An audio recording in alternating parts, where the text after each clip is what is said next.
Ada satu cerita Habib Syekh bin Salim bin Umar Al-Attas, ayah daripada Abah Habib Abdurrahman Al-Attas.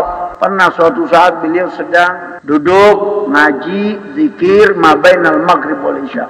Ada satu tamu, rupanya ini tamu utusan dari salah satu pejabat dari gubernur dengan pengawalan dan sebagainya. Mau ketemu Habib Syekh, minta waktu. Begitu masuk ajudannya, ada satu khadamnya Habib, ada tamu di luar. Siapa? Ajudannya Fulan bin Fulan. Biarkan, kata Habib Syekh, jangan dibuka. Maksa. Nanti tunggu, kata Habib Syekh, habis isya atau jam 8 atau jam 9 atau besok pagi. Maksa rupanya ini orang, maksa pengen ketemu. Apa kata Habib Syekh? Jangan kau ladeni, jangan kau layani dia. Usir. Qal fa innahu syaitan. So, setan itu kata Habib Syekh. Yang gangguin aku sedang baca Quran, sedang baca zikir, mabainal maghrib wal isya, itu bukan manusia itu iblis, itu setan.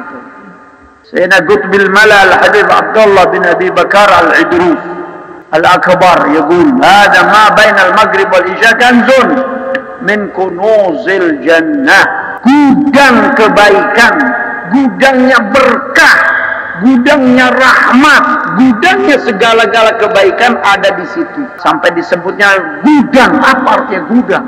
Kanzun, satu gudang, min kunuzil jannati, dari sebagian gudang-gudang yang ada di dalam surganya Allah. Kalau kamu mau cari surga, mau cari gudangnya surga, cari di mana? Ma bainal maghrib wal isya. Makanya orang dulu maghrib isya tidak boleh terima tamu.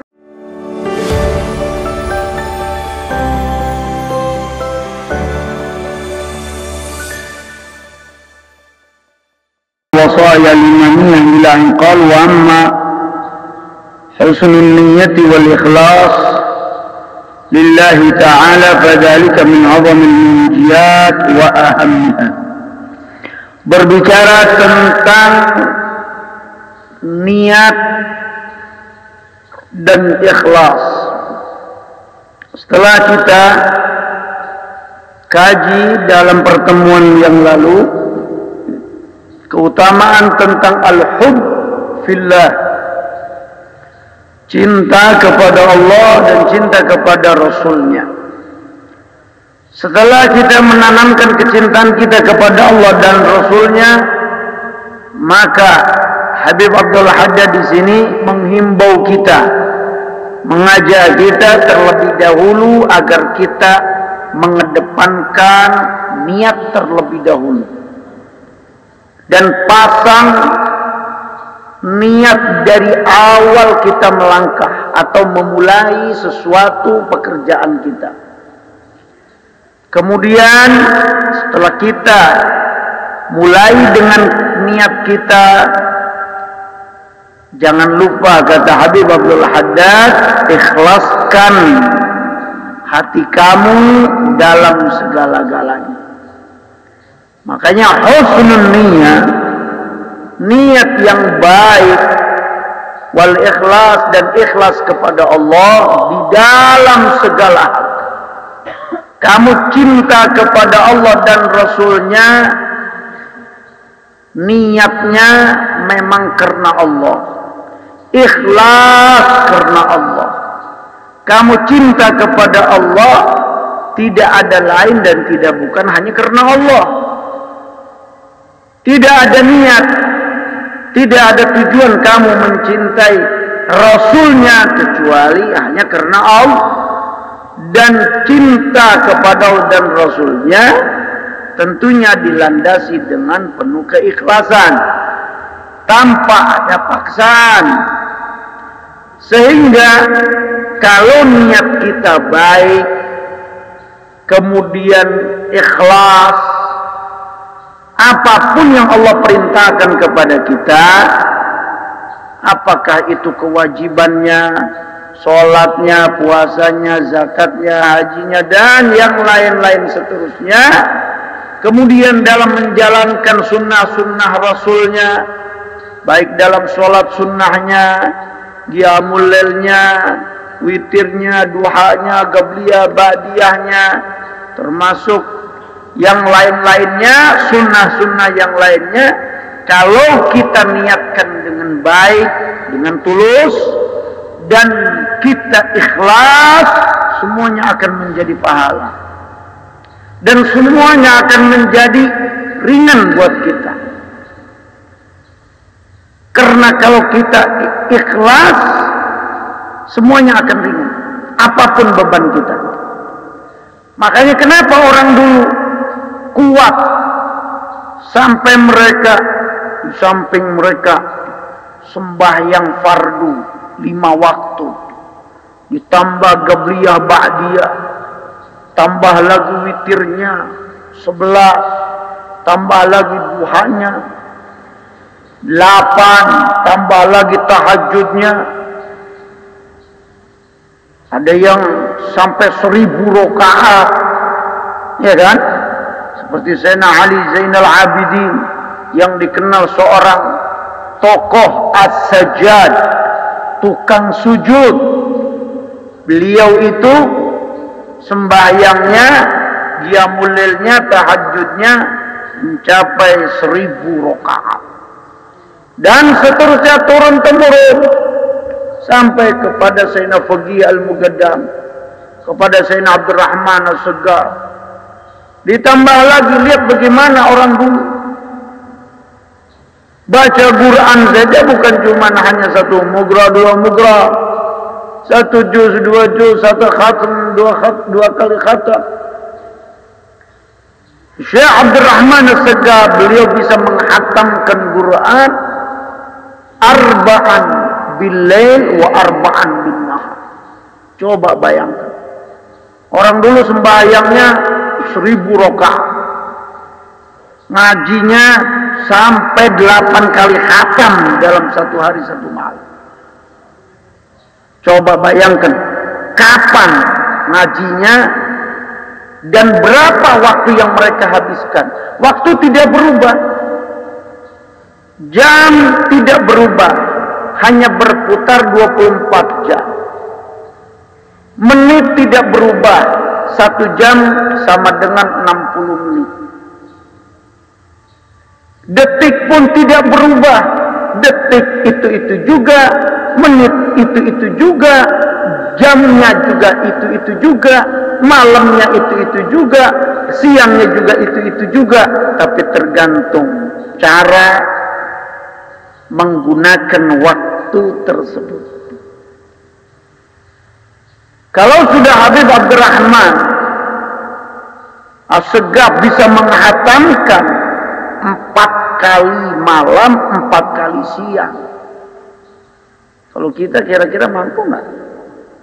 Boro-boro 4 kali khatam, 1 kali khatam aja 1 malam, kita belum tentu kuat. Ya, belum kegiatan yang lain, belum ibadah-ibadah yang lain. Kok masih bisa menghatamkan malam 4 kali, siang 4 kali? Nah, kenapa ini mereka bisa lakukan ini semua? Karena mereka didasari dengan tadi. Pertama, husnun niat. Niatnya bagus. Niatnya tulus. Kemudian ikhlas. Semakin mereka pasang niat, kemudian mereka ikhlas, tidak ada lain, tidak ada tujuan, tidak ada maksud kecuali hanya untuk mendekatkan diri kepada Allah Subhanahu wa taala, pengabdian kepada Allah Subhanahu wa taala sehingga menjadi abdun mugarrab, hamba yang didekatkan di sisi Allah Subhanahu wa taala, semuanya jadi ringan. Dan semuanya jadi berkah. Al-Habib Abu Bakar belakangan bin Abdullah bin Talib Al-Attas. Abu Bakar bin Abdullah bin Talib Al-Attas, yang salah satu cucu cicit daripada Al-Habib Ali bin Hasan Al-Attas, cicit daripada Al-Habib Umar bin Abdurrahman Al-Attas.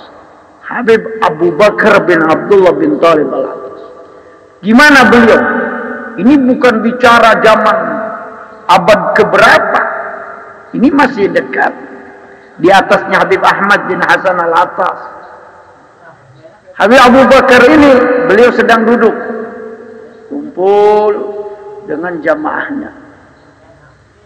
Orang semua diajak baca Yasin. Semuanya baca Yasin bareng-bareng. Selesai baca Yasin, kata Habib Abu Bakar, apa? Mada tagrun? Apa yang kalian baca, katanya? Kami baca surat Yasin, Habib. Oh, baru surat Yasin, katanya. Aku sudah menghatamkan satu Al-Quran. Kalian baca Yasin, aku sudah satu hatam, katanya. Di satu majelis lagi, kalian sudah selesai baca surat Yasin? Sudah, Habib. Katanya, kalian baca Yasin, aku sudah baca Qul huwallahu ahad 1000 kali. Dalam satu majelis. Majelisnya sama, jamnya sama, waktunya sama, tapi keberkahan. Kalau orang biasa, orang awam hanya bisa baca Yasin, orang dulu para aulia Allah, para walinya Allah, satu kali duduk orang baca Yasin, mereka sudah satu khatamah. Orang baca Yasin, mereka sudah 1000 kali Qul huwallahu ahad. Kenapa? Keberkahan. Ini penting, kata Habib Abdul Haddad. Makanya pasang niat dan ikhlaskan semua karena Allah. Karena keikhlasan itu semuanya akan menjadi ringan. Makanya sembahyang 1000 rakaat jadi ringan. Ngaji Quran 1 kali khatam, 2 kali khatam, 3 kali khatam, sampai 4 kali khatam, siang malam 4, semuanya jadi ringan. Coba kalau sebaliknya, tidak ada niat, tidak ada keikhlasan, yang ada cuma terpaksa, tertekan. Jangankan disuruh baca satu khatam, disuruh baca 1 juz saja berat. 1 juz berat rasanya. Suruh baca mabainal maghrib wal isya 1 juz, kabur-kaburan. 1 di hammam, yang 1 nongkrong di tangga, yang 1 pergi kantin, yang 1 pergi ke dapur. Insyaallah. Kecuali kalau ente ada uzur. Mungkin kalau ustaz-ustaz bukan berarti duduk-duduk. Mereka hanya punya waktu untuk ngajarin keluarganya cuma hanya maghrib. Termasuk saya. Saya ngajarin anak-anak saya, ngajarin istri saya. Kapan lagi kalau bukan maghrib? Habib Ja'far juga begitu, Ustaz Samsudin juga begitu, Ustaz Afid berbagi, santri setengah jam lagi buat keluarganya, begitu. Ya, kalian apa? Punya istri? Kalian sudah punya istri belum? Punya anak belum? Terus kenapa kalian bangun? Kenapa kalian tinggalkan mabainal maghrib wal isya? Ustaz, seperti kamu duduk di sini, saya duduk di rumah atas. Kalau nggak ngajarin santri, ngajarin zakira, ngajarin istri, dulu ngajarin Salma, ngajarin Syarif, sama di sini duduk, di sana juga duduk, di sini ngajarin, juga di sana ngajarin. Ya cuman kan yang aneh kamu istri nggak ada, anak nggak punya, terus kemana? Apa? Sedangkan kata Al-Habib Abdullah bin Abi Bakar Al-Idrus, ma bainal maghrib wal isya hadha kanzun min kunuzil jannah, hakada yaqul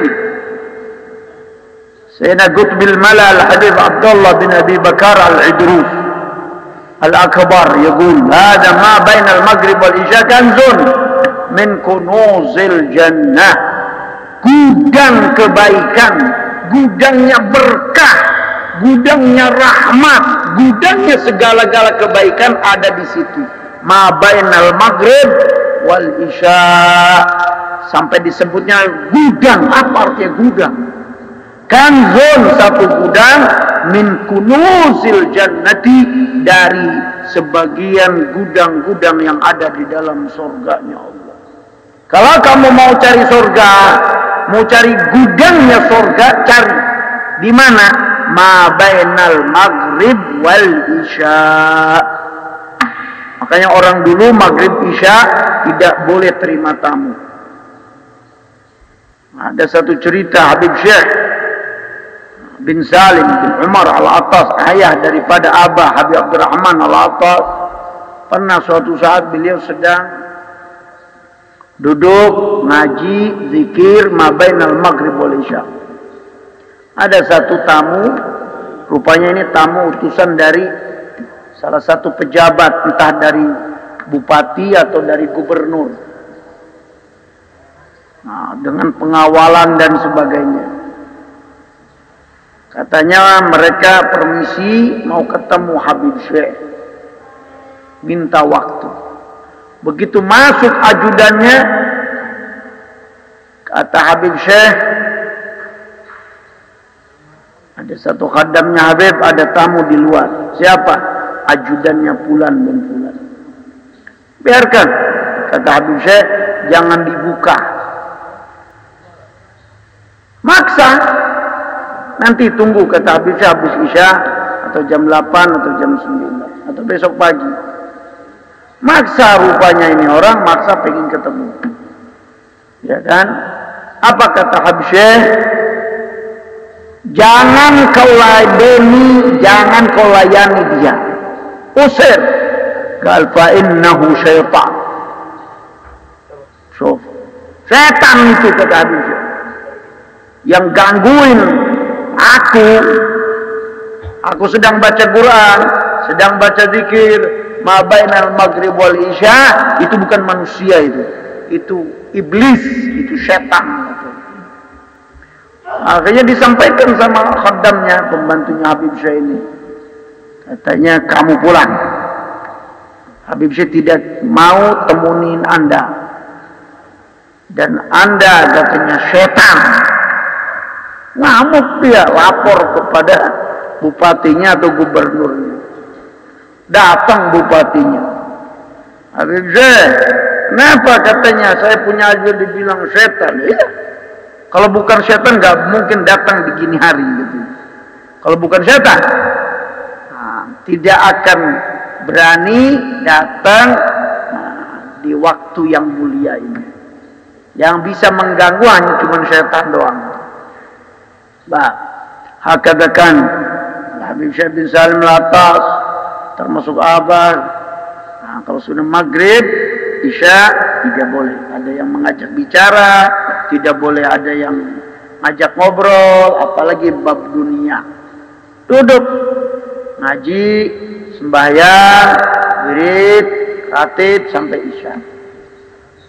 Ya, mau di majelis boleh, mau di rumah juga boleh. Yang penting jangan tinggalkan majelis mabainal maghrib wal isya, apalagi dengan urusan dunia. Hakadha kanu, mereka ahli terim. Kalau mabainal maghrib wal isya, kalau enggak mereka duduk i'tikaf, ngaji, ratib di masjid, mereka pulang ke rumah, duduk lagi, ngaji Quran lagi, zikir lagi, masih ada waktu ngajarin keluarganya, kumpulin istrinya, anak cucunya diajak ngaji, diajak zikir, diajak lagi buka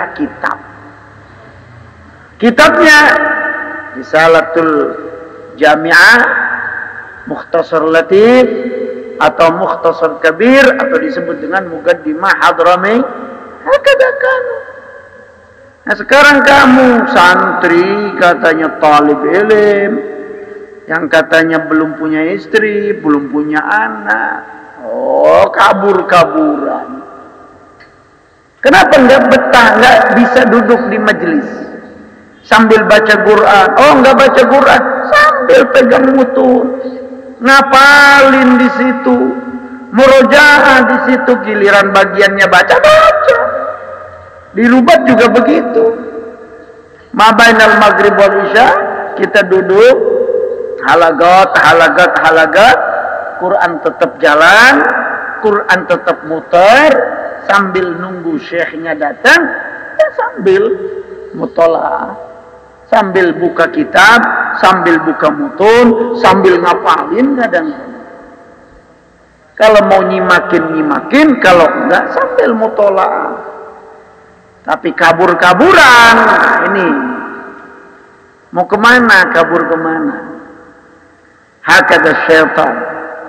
Kal al-mu'min fil masjidi kasamak fil bahar.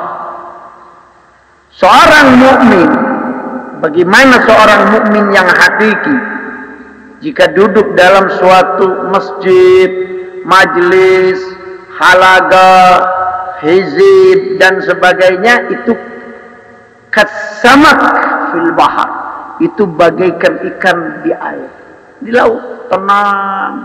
Coba ikan ente lihat ya, kalau di laut, di kolam, di akuarium, tenang nggak? Tenang. Coba dikeluarin dari kolam renang, dikeluarin dari kolamnya, dikeluarin dari akuariumnya, dikeluarin dari lautnya, justru malah dia gelisah, malah dia kecepak. Nah, tapi kalau dia duduk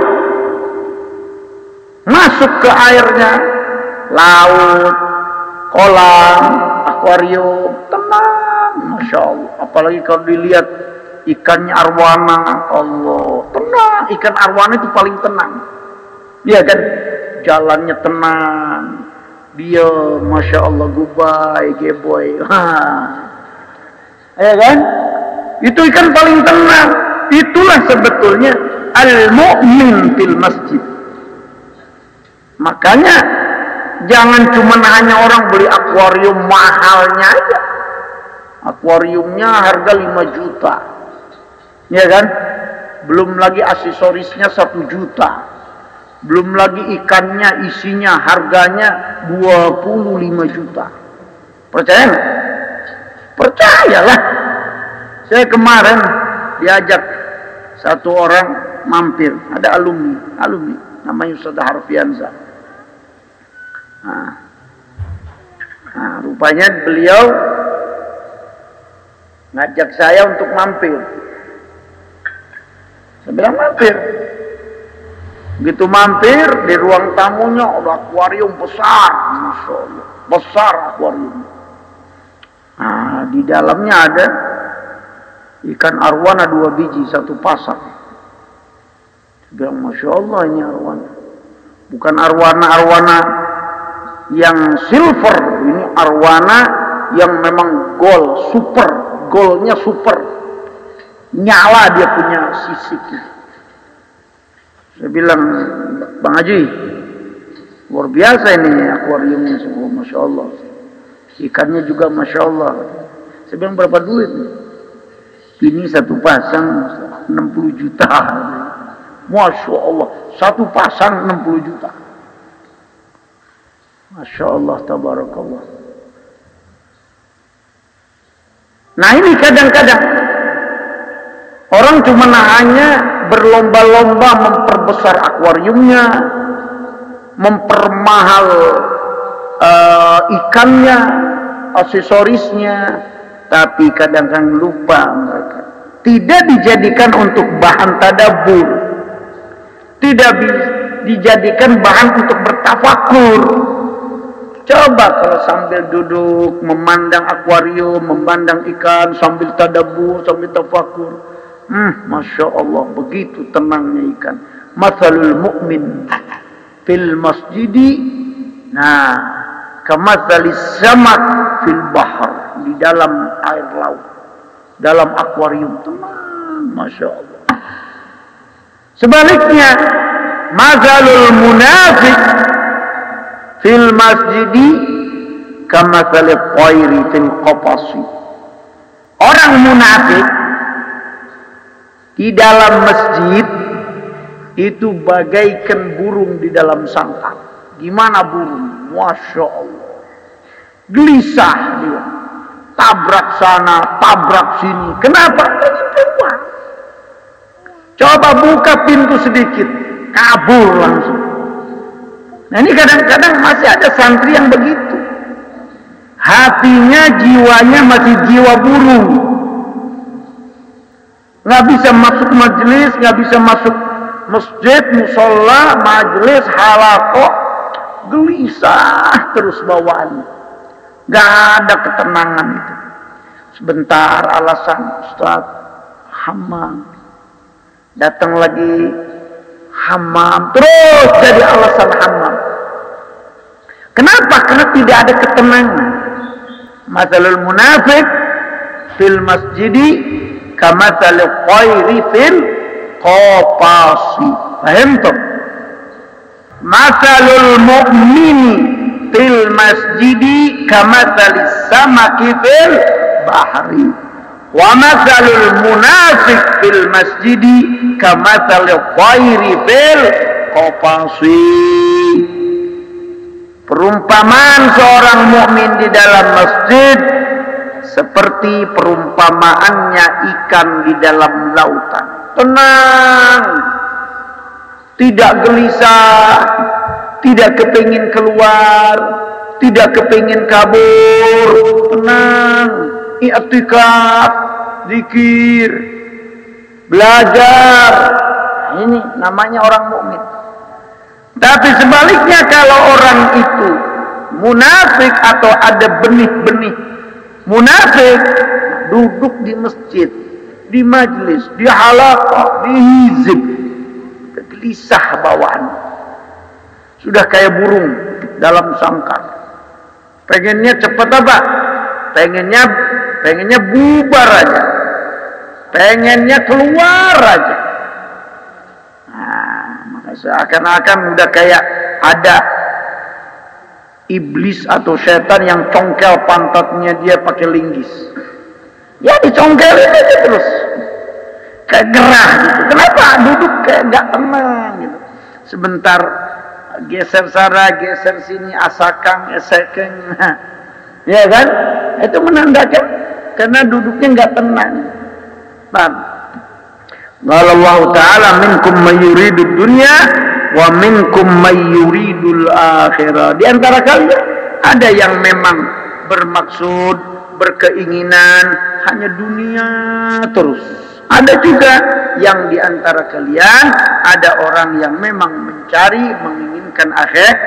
Qala Ta'ala man aradal akhirata wa sa'alaha sa'yaha wa huwa mu'minun faulaika kana sa'yuhum mashkura. Usahanya akan disyukuri, akan diterima oleh Allah Subhanahu wa taala. Qala alaihi salatu wassalam innamal a'malu bin niyyat wa innamal likulli imrin ma innama yub'atsun nasu ala niyyatihim. Kata Nabi, manusia itu akan dibangkitkan sesuai niat-niat mereka. Qala alaihi salatu wassalam man ghaza, barang siapa yang perang, berjihad, walam yanwi, dia tidak niat kecuali hanya untuk mendapatkan seekor iqal, anak kambing, anak sapi, falahu ma nawa, maka dia akan mendapatkan apa yang dia niatkan.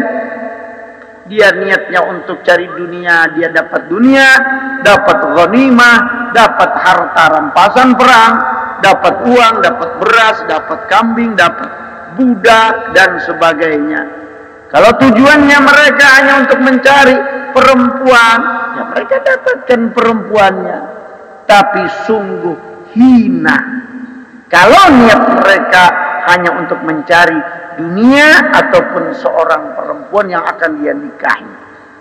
Kenapa dia tidak pasang niat untuk niat akhirat, untuk niat di jalan Allah, jihad di jalan Allah, untuk menjunjung agama Allah, i'la kalimatillah, menjunjung syariatnya Allah, Rasulnya, agamanya, dan sebagainya.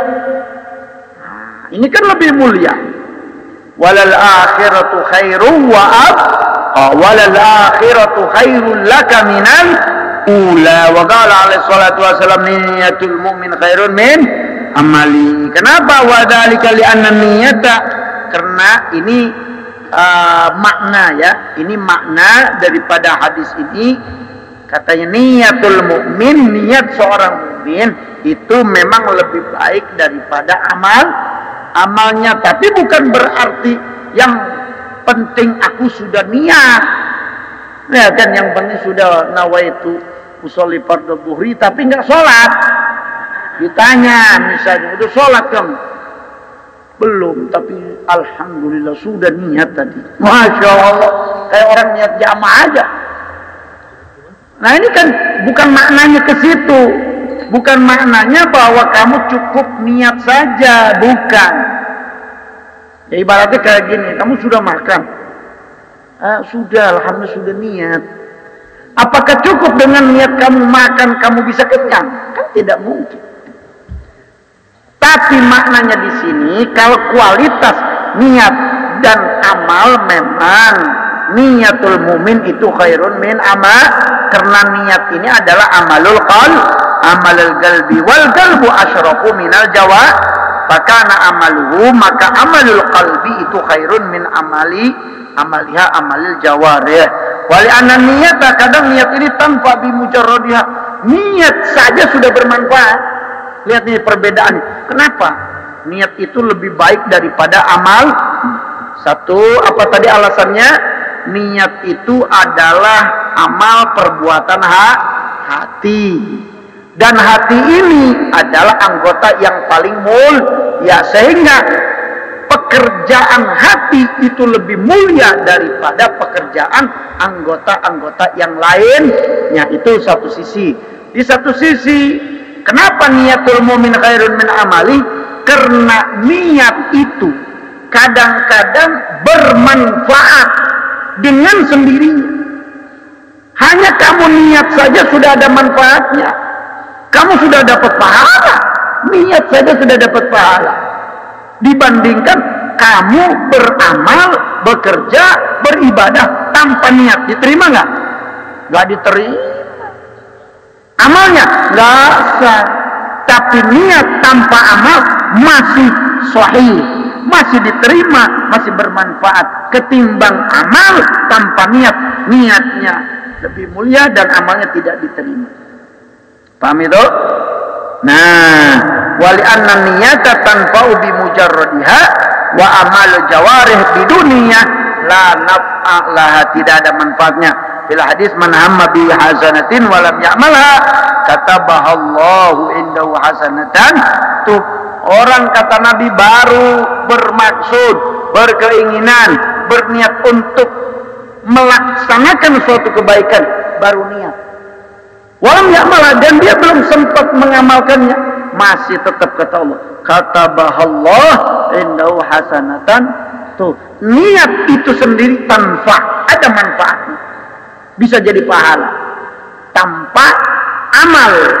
Sementara amal tanpa niat itu tidak diterima. Fa'alika rahimakallah bihusnin niyat wa bi ikhlasiha lillah wa la ta'mal syai'an min at-ta'i lan takuna nawiyan. Pasang niat biha, terlebih dahulu at-tagarrub, dekatkan diri kepada Allah, wa ibtigha wajhi, mencari ridha Allah, wa talabi ridha wa iradati thawabil ukhrawi, mencari pahala akhirat, alladzi wa'ada, yang telah dijanjikan oleh Allah Subhanahu wa ta'ala ala tilka ta'ah min babil fadli wal minnah. Wala tudkhil, wala tadhu, jangan sekali-kali kamu masuk melakukan fi syai' minal mubahat, makan hatta al-akl wasyurub wan naum illa wa taqsidu bidzalika al-isti'anah, untuk membantu ala taatillah wa husul at-tagawi bihi ala ibadatihi ta'ala. Wa bidzalika, dengan niat tersebut, dengan kamu bermaksud untuk supaya bisa membantu kuat ibadah, kuat ta'ah, sehingga talhaqul mubahat bit ta'ah, yang mubah pun jadi ta'at. Fa inna lil wasaili ahkamal maqasid. Kata ini kaidah, katanya wasail, wasilah itu tergantung hukum maksud tujuannya. Jadi wasilah ini tergantung apa tujuannya. Kalau orang ditanya misalnya, sekarang orang beli pisau, ya kan, benda tajam, apa hukumnya? Ya tergantung tujuannya apa. Kalau pisau ini, golok, samurai ini, pedang ini untuk nusuk orang, bunuh orang, ya berarti jatuhnya hukumnya haram. Tapi dia beli pisau buat pisau dapur, buat pisau ngulitin kambing kurban, beli golok yang mahal harga 1,5 juta. Buat apa kamu mahal-mahal? Buat potong hewan kurban. Boleh? Oh. Halal, halal. Lil wasaili hukmal maqasid wal maghbun man ghubina fi husnin niyah. Apa maghbun? Orang yang tertipu, orang yang rugi itu adalah orang yang tertipu, yang terjebak, yang rugi dalam memperbaiki niat. Maka kalau kamu ingin tahu orang yang rugi adalah orang yang tidak pernah memasang niat dan tidak pernah memperbaiki niat. Yang beruntung kamu selalu pasang niat, selalu niatnya diperbaiki. Wallahu a'lam bishawab. Rabbana fa'al bima lam turdi alimna.